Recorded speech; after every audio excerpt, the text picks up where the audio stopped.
आप मुझे मतलब कौन रोक सकता है इस ताकत को? आप अभी पीडीपी को माफी मांगनी चाहिए अवाम। नहीं, पीडीपी का इसमें क्या रोल है? आप तो ये चीजें नहीं है कि हम कश्मीरियों का सौदा करेंगे और कश्मीरी को बेच देंगे अपनी जाती मफाद के लिए। पीडीपी को पीडीपी खोखला हुआ नजर आ रहा है। कहाँ पे पीडीपी पे भरोसा नहीं है यार। पीडीपी ने बहुत बड़ी गलती की है 2014 में। नहीं गलती नाम में जवाब दीजिए। नहीं, कहाँ गलती की है? कोई जाते हैं कह रहे हैं कि हमने एलजी साहब के साथ, एलजी साहब को खड़ा करके बोलते हैं हमें फोटो खींचो, फिर लोगों के बीच में जाते हैं कहते हैं कि अब आपकी जमीन नहीं छीनी जाएगी। किन लोगों की आप बात कर रहे हो? बहुत सारे पॉलिटिशियन हमारे कश्मीर के दर्द नहीं है। कश्मीर कहाँ दर्द है? एक बहुत सारे पॉलिटिशियन आज भी फोटो लोग तो अभी आवाज उठाते हैं जिनके पास 5 मर्रे 10 मर्रे जमीन है, उनके साथ छेड़खानी नहीं होनी चाहिए, उनके साथ नाइंसाफी नहीं होनी चाहिए। मैं कहता हूँ कि जब एलजी साहब ने एक कानून पास किया तो एक गांव या एक डिस्ट्रिक्ट के लिए वो रिमूव हो सकता है वो ऑर्डर। यार कैसी बातें बचपने बातें करते हैं जैसा। अगर आपको मैंडेट न दिया जाएगा तो क्या स्टैंड रहेगा आपको पार्टी का? हम पार्टी के फाउंडर हैं, हम पीडीपी के वर्कर हैं। गवर्नमेंट के इस फैसले से आप खुश है? नहीं ना खुश है ना, कहाँ खुश है? ना खुश है। अस्सलाम वालेकुम नाज़रीन, आप देख रहे हो कश्मीर सीक्रेट और मैं एजाज तांत्रे। नाज़रीन किराम, जम्मू कश्मीर में एंटी एनकरेजमेंट ड्राइव जो है वो लगातार चलाई जा रही है। अगर हम स्टेट लैंड की बात करेंगे, काशराई लैंड की बात करेंगे, रोशनी लैंड की बात करेंगे, आए रोज जो है वो बिल्डोजर जो है वो चलाया जाता है। बहरहाल आज हमारे साथ एक खास मेहमान बातचीत करने के लिए मौजूद है जो किसी तारीफ के मोहताज भी नहीं है। DDC vice chairperson Bilal Ahmad Sheikh sahab. Bilal साहब बहुत बहुत शुक्रिया आपका टाइम देने के लिए। शुक्रिया सर। जी, हमें बताइए सबसे पहले कि जिस तरीके से आए रोज जो है वो बिल्डोजर चलाया जाता है, इलीगल कंस्ट्रक्शन को डिमोलिश किया जाता है, आप इसी को कैसे देखते हो? मैं पहले अपनी तरफ से, अपनी पार्टी की तरफ से बात रखना चाहता हूँ, क्योंकि जो मेरी पार्टी का मौक़िफ़ है, मेरी लीडर का जो मौक़िफ़ है, हमने हर टाइम पे कश्मीरी की बात की है। और जिस तरीके से आज हमारी यूटी में पहली स्टेट थी, अब इसको यूटी का दर्जा दिया गया है, और आज जो एलजी मनोज सिन्हा की तरफ से जो रोज़ बरोज़ यहाँ पे आर्डर्स निकल जाते हैं, तो इनको एग्जीक्यूट करने के लिए नीचे लेवल पे, चाहे तहसीलदार हो, चाहे हमारे डिप्टी कमिश्नर गांधरबल हो, या और पटवारी जितने भी लोग हैं, और पुलिस के अहलकार जितने भी लोग इसको एग्जीक्यूट करते हैं ग्राउंड पे। पहले क्या कहा जाता है कि फूट डालो और राज करो, जो नीति थी अंग्रेज़ों के दौर में, आज वही नीति यहाँ पे हो रही है।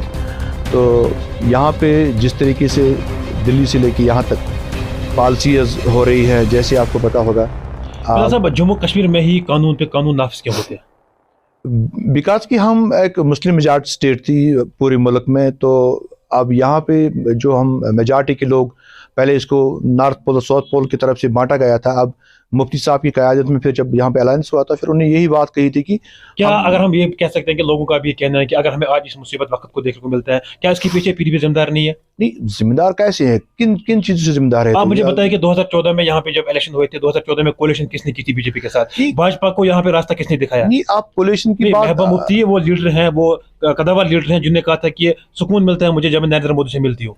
कोalition की बात नहीं है। आप मुझे बताए जब यहाँ प्रीपुर अलायंस यहाँ पे हुआ था, आप मुझे बताए पूरे मुल्क में हमारा जमहूरी सेटअप जो हमारा इंस्टीट्यूशन है वो भारत का है, वो हिंदुस्तान का है। तो आप मुझे बताए जम्मू के लोगों को, अगर जम्मू में मामूली ट्रक वाले को कुछ होता था, फिर वहाँ पे ट्रक जम्मू सेक्टर जो जम्मू एरिया था वो जल जाता था।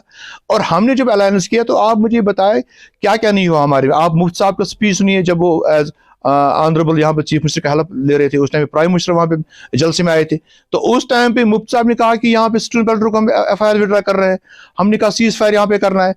पीएसए यहाँ पे लाया किसने? इन्हीं दो पार्टियों ने यहाँ पे लाया। पीडीपी नहीं है, जैसा आप मुझे पहले आप हिस्ट्री देखिए, पीडीपी 2002 में यहाँ पे वजूद में आई, और जब 2002 में हमारे पास 16 मेंबर्स थे और एक सरकार यहाँ पे बनी, कांग्रेस के साथ अलायंस हुआ, और एक बड़ी एक उम्मीद रही लोगों को कि नहीं अब यहाँ पे तब्दीली आई।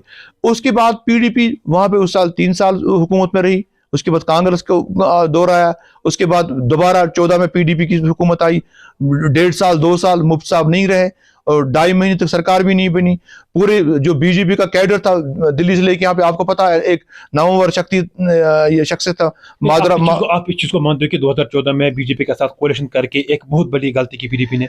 नहीं, गलती आप मुझे मतलब कौन रोक सकता है इस ताकत को? अभी पीडीपी को माफी मांगनी चाहिए अवाम। नहीं, पीडीपी का इसमें क्या रोल है? आप मुझे बताइए यार, 350 के मेंबर इसके पार्लियामेंट में, बिल पार्लियामेंट में पास हुई, किस असेंबली से पास हुई ये चीजें? यहाँ पे एलजी साहब ने कहा हमारी फैक्स मशीन खराब हुई है, तो आप इस दौर को आप कैसे चेंज कर सकते हो? यहाँ पे आप मुझे बोलिए, अब स्टेट गवर्नमेंट में इसका क्या रोल रहा उस टाइम पे?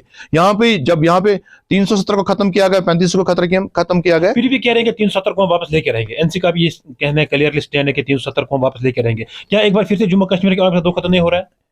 नहीं, धोखा कहाँ हो रहा है एजाज भाई, मुझे ये चीज बताइए। सुप्रीम कोर्ट में यार 500 साल पहले जो केस बाबरी मस्जिद राम मंदिर का सुप्रीम कोर्ट में हुआ, फिर उसका फैसला हिंदू पक्ष के हक में आया, तो मुसलमान ने वो एग्री किया कि नहीं कि सुप्रीम कोर्ट से फैसला आया तो हमें मंजूर है। तो अगर कोई नाराजगी भी थी पर लोगों ने उसको एक्सेप्ट किया ना। अब 370 का मसला वो भी जुडिशरी में है, अब सुप्रीम कोर्ट में है। हो सकता है ये सरकार काल नहीं रहेगी तो फिर पीछे से कुछ चीजें होती है ना। जब आप मुझे बताए राज्यसभा में जो अभी हमारे जस्टिस गोगोई हैं चीफ जस्टिस, तो वो तो राज्यसभा मेंबर बने ये फैसला दे के। तो ये चीज है कि आप मुझे बताए कश्मीर में ये आप जो आज हो रहा है ये खाली मंशात है कि हम कैसे मुसलमान मेजॉरिटी को कमजोर करें, क्योंकि एक बड़ी मेजॉरिटी मुस्लिमों की वो कश्मीर प्रोविजन में है। तो हम चाहते हैं कि जो आज एलजी साहब ने यहाँ पे जो ये बिल्डोजर बाबा का ये दौर स्टार्ट किया यूपी से लाके यहाँ पे, तो ये चीजें नहीं रहने वाले। हमें ये भी याद रखना एज मुस्लिम कि हमें फिरौन का दौर भी हमने देखा है। असेंबली इलेक्शन में खुद को कहाँ पे आप देखते हो? नहीं, वो लोग फैसला करेंगे ना, मेरे कहने से क्या होगा। अगर आपको मैंडेट न दिया जाएगा तो क्या स्टैंड रहेगा आपको पार्टी की तरफ? हम पार्टी के फाउंडर हैं, हम पीडीपी के वर्कर हैं। पहले हम पीडीपी के वर्कर, तब हम वाइस चेयरपर्सन और इंचार्ज। तो जब हमने कैडर के लिहाज से काम किया ना, तभी हम लोगों के पास जाते हैं। अगर हम पीडीपी की बात करेंगे आज के दौर में, अगर हम देखेंगे पीडीपी का स्टैंड जो है वो 370 पे हमेशा पॉजिटिव रहता है। अगर 370 को एक बार फिर से बहाल न किया गया, क्या पीडीपी इलेक्शन कंटेस्ट कर सकती है? आप मुझे बताएं, अभी कंसेप्ट ये है कि लोग चाहते हैं यहाँ पे तब्दीली आनी चाहिए। जो लोगों से सब कुछ छीना जा रहा है, लोगों की हुकूक, लोगों की जमीनें, सब कुछ, और आधे लोग आज इस जमीन के ऊपर भी पॉलिटिक्स कर रहे हैं। कुछ लोग जाते हैं कह रहे हैं कि हमने एलजी साहब के साथ, एलजी साहब को खड़ा करके बोलते हैं हमें ऐसे फोटो खींचो, फिर लोगों के बीच में जाते हैं कहते हैं कि अब आपकी जमीन नहीं छीनी जाएगी। किन लोगों की आप बात कर रहे हो? नहीं, बहुत सारे पॉलिटिशियन हमारे कश्मीर के दर्द नहीं है? कश्मीर कहाँ दर्द है? एक बहुत सारे पॉलिटिशियन आज भी फोटो, वही लोग तो अभी आवाज उठाते हैं जिनके पास 5 मर्रे 10 मर्रे जमीन है, उनके साथ छेड़खानी नहीं होनी चाहिए, उनके साथ नाइंसाफी नहीं होनी चाहिए। मैं कहता हूं कि जब एलजी साहब ने एक कानून पास किया तो एक गांव या एक डिस्ट्रिक्ट के लिए वो रिमूव हो सकता है वो ऑर्डर। यार कैसी बातें बचपने बातें करते हो जैसा आप मुझे बताए, एक कॉन्स्टिट्यूंसी के लिए, एक तहसील के लिए, एक डिस्ट्रिक्ट के लिए, एक विलेज के लिए, एक ब्लॉक के लिए क्या ऑर्डर रिमूव हो सकता है? यार यूटी के लिए ऑर्डर निकला है, अगर एक कहीं पे इसमें बड़े मगरमच्छ हैं बीजेपी के, अभी तो उनके ऊपर कोई कार्रवाई नहीं हो रही। तो ये चीजें लोग तो देख रहे हैं, लोग मॉनिटर कर रहे हैं इस चीज को। ये तो नहीं कि अभी भाजपा सरकार उन मगरमच्छ को ढूंढती है जो पीडीपी के बड़े बड़े लोग हैं या एनसी के बड़े बड़े लोग हैं, लेकिन इसकी सजा जो है वो गरीब आवाम को पीसनी पड़ती है। मगरमच्छ यहाँ पे हमारे यूटी में वो बीजेपी के लोग हैं, जो दीगर पार्टियों से हमारे रीजनल पार्टी यहाँ पे, उन लोगों के लिए हमेशा काम किया है। तो आप मुझे बताइए, पीडीपी का इतनी बड़ी यहाँ पे ड्राइव चल रही है, तो पीडीपी का इसमें क्या रोल रहा, कहाँ है इन्वॉल्वमेंट पीडीपी की? जम्मू से लेके यहाँ पे, जम्मू में आप देखो, जम्मू हम देख रहे थे, जम्मू शायद अलग ही है, तो आप जम्मू में क्या हो रहा है? हाल ही में नेशनल कॉन्फ्रेंस के सीनियर लीडर अली मोहम्मद सागर साहब के घर पे जो है बिल्डोजर चला गया था, तो आप इस चीज को कैसे देखते हो? इन लफ्जों में आप बयान करना चाहोगे? मैं कहता हूं कि अगर सरकार को कहीं पे कुछ ख्वाहिशात थे, यहाँ पे गलत हुआ है, तो ये क्या कर रहे हैं कि ये डिवाइडिंग रूल कर रहे हैं, पहले अमीर से लेंगे फिर गरीब से लेंगे।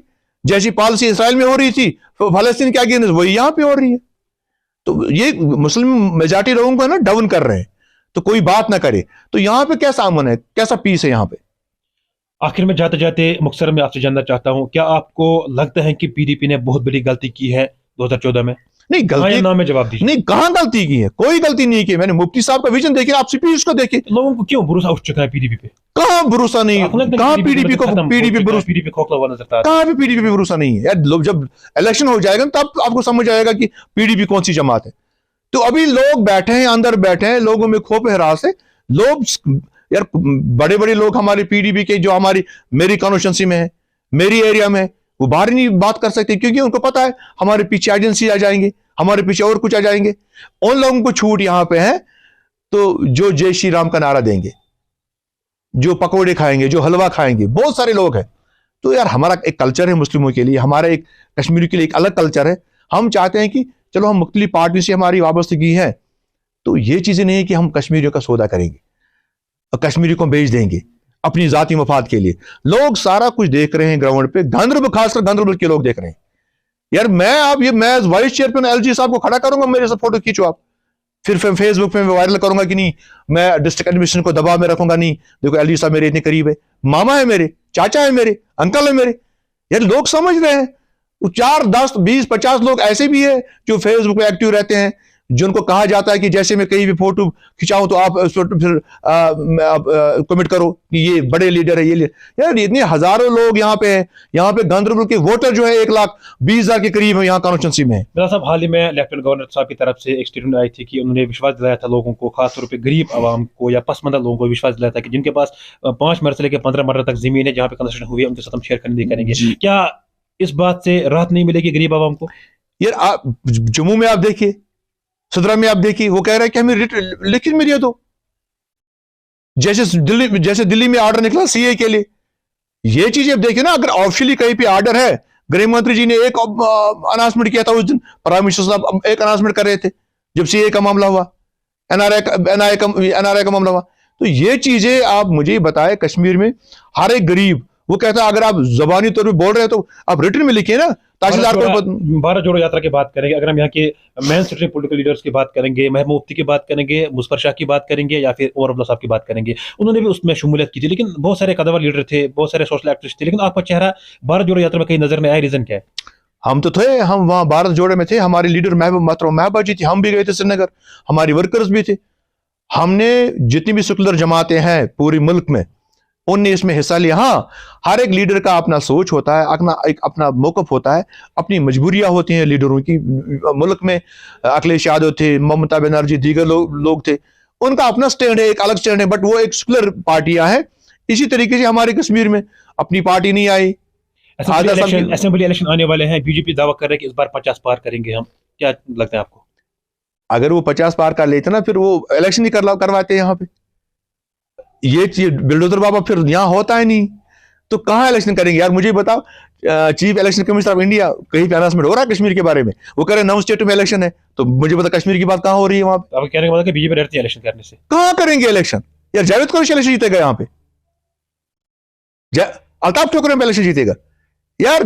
ये पहले 5 सरपंच बन के देखिए ना ग्राउंड पे, लोग उसको इनको एग्री एक्सेप्ट करेंगे? ये पार्टी से वाबस्ता लोग हैं, पार्टी से, क्योंकि एक बड़ी पार्टी है, सेंटर में की हुकूमत है। ये ग्राउंड पे कहीं पंचायत इलेक्शन लड़के देखे। अगर बिलाल साहब को मैंडेट न दिया जाएगा आने वाले टाइम पे, क्या बिलाल साहब उसके बावजूद भी पीडीपी के साथ रहेंगे? मैं पीडीपी का फाउंडर हूं, मुझे पीडीपी ने मुझे आज तक यहां पहुंचाया है। और मुस्लिमों के लिए एक चीज है कि हमें बोलना नहीं चाहिए कि अगर ये मुझे लीडर ने ये आशीर्वाद दिया, मैं खाली बिलाल था फिर मैं बिलाल साहब बना, तो सारे लोग इलेक्शन नहीं लड़ सकते हैं। हाँ, पार्टी का एक अलग अंदाज होता है, अलग मौकफ होता है कि हम कैसे असेंबली में इलेक्शन करा के अपने कैंडिडेट को खड़ा करके वो जीतना चाहिए। गवर्नमेंट के इस फैसले से आप खुश हो या नहीं? ना खुश है ना हम, कहाँ खुश है? ना खुश है हम। लोग खौफजदा भी है, किसके सामने बात रखेंगे?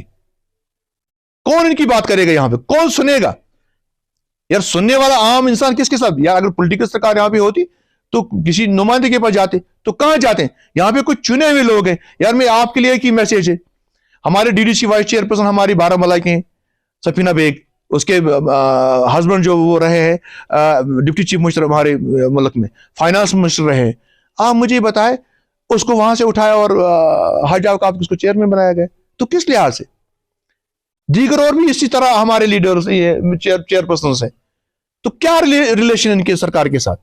लोग ये सोचते हैं, लोग ये जानते हैं, बट कुछ लोग मफाद परस्त भी होते हैं जो इनके पीछे पीछे चलते हैं। आने वाले टाइम पे लोग इसका खुद वोट से जवाब देंगे जब इलेक्शन कराएंगे यहाँ पे। तो ये जब तक यहाँ पे दबा के नहीं रखेंगे लोगों को, तब तक इलेक्शन नहीं करने वाले यहाँ पे।